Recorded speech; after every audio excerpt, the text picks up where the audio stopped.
Assalamualaikum warahmatullahi wabarakatuh. Kaum Sufi mengatakan, pahamilah agama Anda lebih dahulu, baru Anda kemari, dan masuk ke dalam tarekat.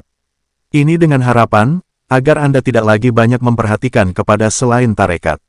Barangkali Anda seorang yang baru mulai memasuki dalam majelis zikir misalnya, kemudian masih butuh menelaah pelajaran-pelajaran syariat, menghadiri diskusi bersama para pencari ilmu, dan banyak berdebat.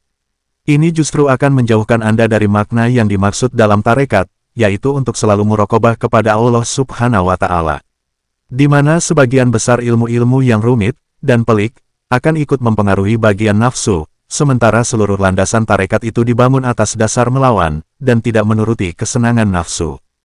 Termasuk perilaku yang harus dilakukan murid, hendaknya berusaha menipu daya bisikan-bisikan nafsunya dengan memperbanyak zikir. Para guru tarekat sufi sudah tidak mampu lagi menemukan obat yang lebih cepat menyinarkan hati sang murid, selain melanggengkan zikir kepada Allah Azza wa Jalla. Maka orang yang selalu berzikir kepada Allah, ibarat orang yang memengkilapkan tembaga yang berkarat dengan pasir, sementara orang yang melakukan ibadah tapi tidak selalu berzikir kepada Allah, ibarat orang yang memengkilapkan tembaga dengan sabun. Orang ini sekalipun berusaha memengkilapkan tembaga yang berkarat dengan sabun, tapi ia butuh waktu yang cukup lama, dan itu pun tidak bisa mengkilap seperti tembaga yang digosok dengan pasir atau debu. Dan seyogianya, seorang murid memiliki saksi yang bisa membuktikan pengakuannya dalam setiap kondisi, dan tingkatan spiritual, apakah pengakuannya sekadar berpura-pura, atau memang pengakuan yang sesungguhnya.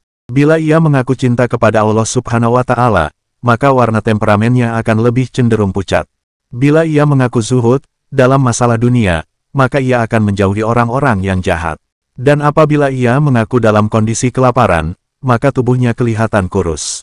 Maka bisa diketahui, bahwa setiap orang fakir sufi yang tidak pernah menderita kelaparan, dan beratnya menjalani mujahadah, ia akan terus diliputi kebekuan hati, dan diliputi oleh hijab yang sangat tebal. Dan andaikan orang itu mendengar Al-Quran, maka ia tidak bisa mendapatkan nasihat apapun, karena sangat tebalnya hijab. Dan di antara perilaku murid, hendaknya ia mengambil cara yang lebih berhati-hati dalam masalah agama, dan keluar dari perbedaan pendapat yang menyangkut perihal fikih, kemudian menuju pada pendapat yang paling disepakati oleh mayoritas mereka, semampu mungkin. Ini dimaksudkan agar ibadahnya bisa dianggap sah oleh semua mazhab, atau paling tidak sebagian besar mazhab fikih. Sebab syariat memberikan keringanan itu hanya diperuntukkan bagi orang-orang lemah saja, dan mereka yang dalam kondisi darurat atau memiliki kesibukan. Sedangkan kaum sufi tidak memiliki kesibukan apapun, kecuali selalu mengekang nafsunya untuk selalu melakukan ketentuan syariat yang bersifat hukum asal. Oleh karenanya, kaum sufi mengatakan, apabila seorang fakir sufi telah turun dari tingkatan hakikat, menuju pada keringanan-keringanan yang diberikan syariat, berarti ia telah merusak dan membatalkan perjanjiannya dengan Allah Subhanahu wa Ta'ala. Dan di antara perilaku yang harus dilakukan murid, hendaknya menyembunyikan seluruh kondisi spiritualnya, yang terjadi antara dia dengan Allah Subhanahu wa Ta'ala, semampu mungkin, sampai tertanam kuat pada tingkatan menjaga, dan memperhatikan Allah saja, tanpa memperhatikan siapapun dan makhluknya.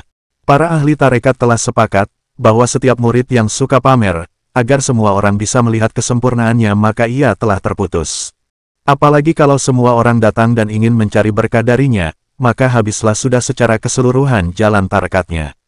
Seorang murid juga harus melatih, dan memantapkan dirinya untuk selalu sanggup memikul beban penderitaan, dalam menempuh tarekatnya, dan tidak segera berpaling dari tarekat untuk mencari alternatif lain, bila ditimpa penyakit, kekurangan, dan bencana yang menyusulnya, untuk selamanya. Ia juga tidak boleh mengambil keringanan, bila sedang ditimpa kesulitan, kemiskinan, dan kondisi yang membahayakan.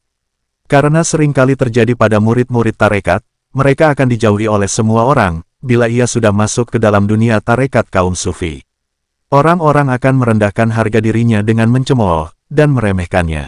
Pada saat seperti itu, setan akan datang menemuinya sembari mengatakan, Anda tidak perlu untuk mencari tarekat kaum sufi seperti itu, berapa tahun Anda hidup enak, dan tidak ada masalah di tengah-tengah masyarakat.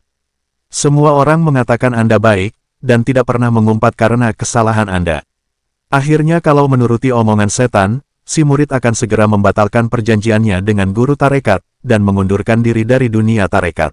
Maka hendaknya seorang murid berteguh pendirian untuk tetap berjalan di jalan tarekat, dan tidak guncang hatinya, hanya karena ujian yang ada di dalamnya, karena sesungguhnya hal itu dari bisikan setan. Di antara perilaku yang harus dilakukan murid, bila ia memiliki seorang guru, maka ia harus tetap bersama sang guru, dan tidak pernah meninggalkannya. Kalau ia sedang bermujahadah, hendaknya berkholwat dengan menghadap ke pintu rumah sang guru, agar penglihatan sang guru selalu menatap kepadanya ketika dia hendak keluar. Hal itu merupakan tanda keberhasilan dan kebahagiaan si murid, barangkali sekali tatapan mata sang guru, mampu menjadikannya emas yang tampak di mata, sehingga tidak butuh lagi bermujahadah. Sebagaimana yang terjadi pada Tuan Guru Yusuf al-Ajami. Suatu hari, ia keluar dan khalwat, dan tidak menemukan seorang pun dari kaum fakir sufi yang bisa dilihatnya. Pertama kali yang ditatap oleh penglihatan matanya adalah seekor anjing. Akhirnya, seluruh anjing yang ada di Mesir mengikutinya, dan berjalan di belakangnya kemanapun ia berjalan, dan berhenti bersamanya dimanapun ia berhenti. Akhirnya semua orang mengkhawatirkan sapi dan binatang ternak yang lainnya akan seperti anjing-anjing tersebut. Maka Tuan Guru berjalan di belakang anjing-anjing tersebut, sembari mengusirnya. Akhirnya anjing-anjing itu meninggalkannya. Lalu Tuan Guru berkata, andaikan tatapan pandangan mata yang pertama kali itu tertuju pada manusia, tentu ia akan menjadi seorang imam yang diikuti. Kaum Sufi mengatakan, sepantasnya seorang murid untuk tidak mengadakan perjalanan jauh, atau bepergian sebelum diterima oleh tarekat. Sebab bepergian bagi seorang murid merupakan racun yang mematikan. Pengembaraannya, mendatangi tempat-tempat baru yang ia kunjungi, atau bertemu dengan guru-guru yang tidak mengikatkan dirinya dengan salah seorang dari mereka untuk mendidik, justru akan menjadi hijab yang kosong dari adab. Sebab Allah tidak menghendakinya naik ke tingkatan para tokoh sufi. Andaikan Allah menghendaki untuk naik, tentu dia akan mengikatkannya dengan seorang guru yang bakal dia layani, dan berjanji untuk selalu mendengar dan taat terhadap apa yang disuka dan dibenci. Dan hanya Allah lah yang maha tahu. Wallahu alam bisawab.